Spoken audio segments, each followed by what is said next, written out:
we saw in the earlier tutorial that there were some shortcomings of the steam engine. Those shortcomings led to the development of the internal combustion engine. The internal combustion engine, they are used in almost all kind of transport systems, be it cars, be it bikes, be it buses, be it trucks, and be it trains. Now, the main difference between the internal combustion engine and the external combustion engine is, in the internal combustion engine, the combustion of fuel takes place inside the cylinder, whereas in the external combustion engine it takes outside the cylinder. Now there are two kinds of internal combustion engines. One is a petrol engine, the other one is diesel engine. Now let us first understand the construction of an internal combustion engine of a petrol engine. Now you can see it over here. There are three diagrams that have been put up over here for clarity of the understanding.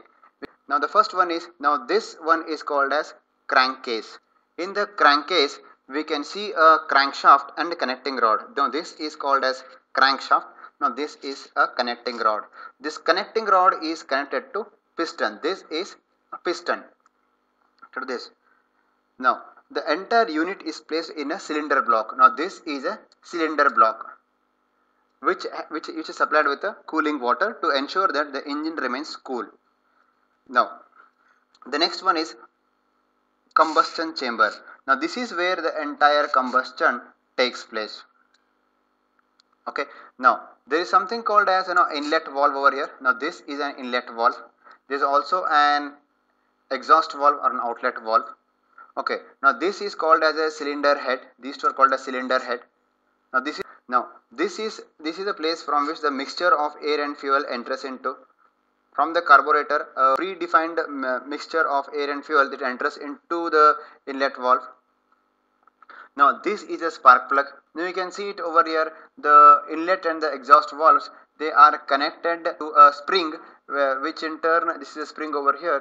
Now which in turn is connected to a cam. The cam is rotated using a camshaft. Now this figure will tell us clearly the movement of the cams. Now you can see it over here. The cam is not round in shape. It has got different shapes and oval shape. When the cam is rotated in the inlet valve or the outlet valve, it opens up. In this figure you can see it.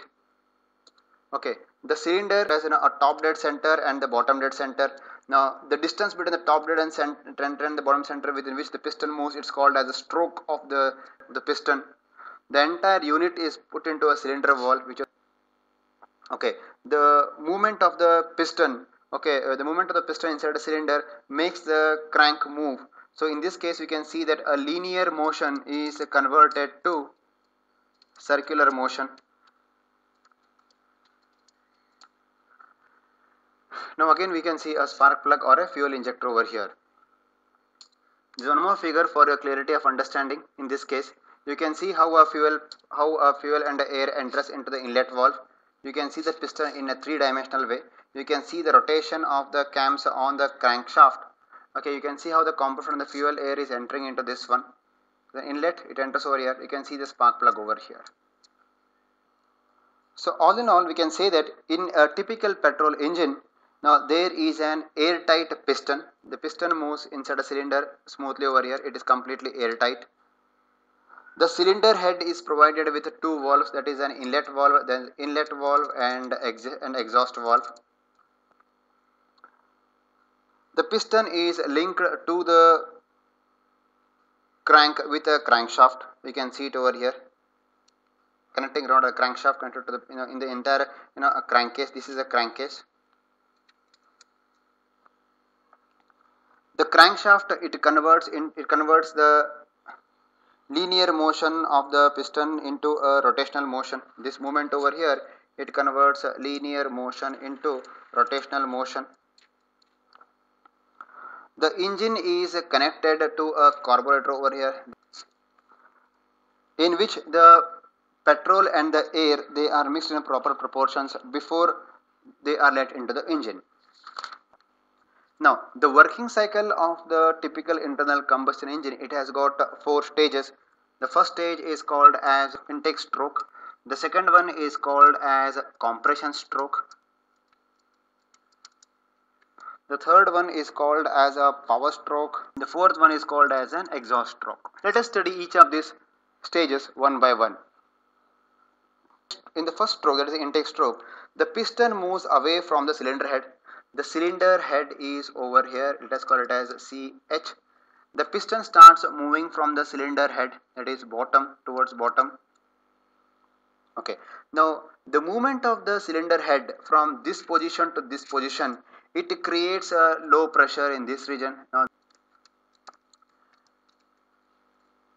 Now because of the low pressure created in the cylinder in this region, the inlet valve opens and the mixture of fuel and air from the carburetor, it enters into the cylinder. The outlet valve will remain closed. This entire process is called as an intake stroke. Coming to the next one, that is compression stroke. In the compression stroke, both the inlet valve and the outlet valves, they are closed. Piston would have completed its movement from the end of the cylinder. Again it has moved towards the cylinder head over here. The movement of the piston from this position 1 to position 2, okay, it creates pressure on the air and the fuel mixture during this time, and at the same time the inlet and the outlet valve remains closed. This entire stroke, okay, is called as compression stroke. In this case, the crank would have completed its one cycle of rotation. In the third case, it so happens that the compressed fuel and the air mixture, it gets compressed because of the piston moving towards here cylinder head. Okay, it is ignited by the spark. This is a spark plug. The spark plug, it is basically used to ignite the air and the fuel mixture with the spark. Now when the spark is produced over here, a lot of heat is produced. The product of combustion, consisting of carbon dioxide and water vapors, they expand suddenly. Because of the sudden expansion, the piston is forced with a greater force towards again the bottom end of the cylinder head. Again the piston reaches this position and the crank will again complete more motion, one more cycle of rotation. This is called as power stroke. The last stroke is something called as exhaust stroke. In the exhaust stroke, as the piston moves downwards, the pressure over here, okay, it makes the outlet valve open, and because of this environment over here, this entire content of this particular cylinder starts moving outside the outlet valve. So in exhaust stroke, the exhaust valve opens, the piston starts moving back, the waste gases are pushed out of the cylinder through the exhaust or outlet valve. This cycle, what we explained now, it keeps on rotating. The piston moves to and fro very quickly. It's a crankshaft to move and rotate quickly. Second thing. The third thing is, now initial kinetic energy that is required to start off the process is provided by either by kicking the crank, or you can say that it's a self starter machine or a push start method. So by these three things, we can start when the moment you push the crank, the piston is moved downwards and the entire process starts. So that is how a petrol engine works. Now let us go on to understand the concept of a diesel engine. Diesel engine and petrol engines, they are very much similar, except that in case of diesel engine we have got in a fuel injection pump. Now instead of a spark plug, there is no carburetor over here, so there is no concept of mixing the fuel and the air beforehand. The air straight away enters through an inlet valve. So there is no carburetor required in case of diesel engine.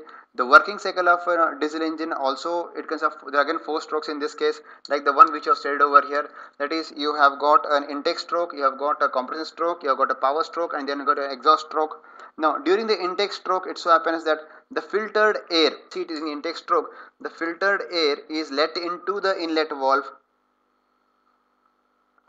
okay, into the cylinder, and it gets compressed. Again by the backward movement of the piston, this compressed air, it generates a heat over here. It ignites the fuel. That heat what is generated in the compression stroke, that is sufficient to ignite the fuel. Now at the end of the compression stroke, a required quantity of diesel by means of a fuel pump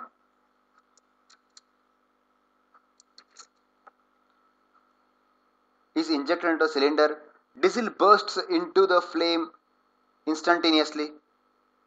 As a result, high pressure is developed in this. Now, this high pressure makes the piston move again downwards.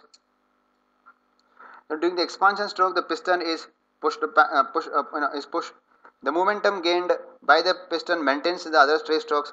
The spent gases, whatever gases are there over there, they are thrown out of the cylinder during the exhaust stroke.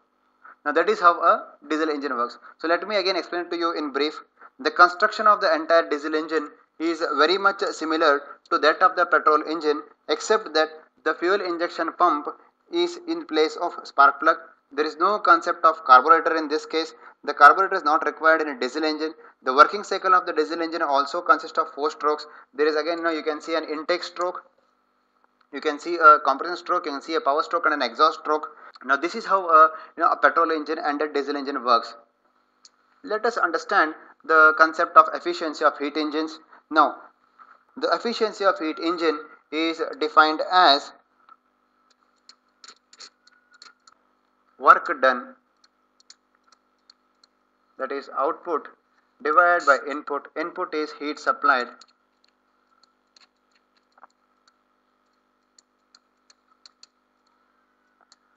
it is multiplied by 100 and is expressed as a percentage. Now it will be noted that no engine is 100% efficient. It is very difficult to have a 100% efficient engine, is a bit difficult.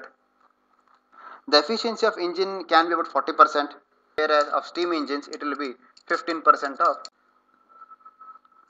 We shall go to the last part of the concept, that is advantages of internal combustion engine. Now the efficiency of internal combustion engine is greater than the external combustion engine. We just saw it, it is 40%. Okay, can be up to 40%, whereas steam engines can be up to only 15% efficiency. There is no risk of accident due to storage of metal at high pressure, whereas we saw that there is a risk associated with the storing of the steam at very high pressures in case of steam engines. The engine in this case starts instantaneously, whereas in that case there is a problem with the engine starting. Now, so engine can be fitted to small engines, and that is the reason why it is used. It is used and manufactured in a range of size. So this completes the concept of heat and heat engines. Thank you.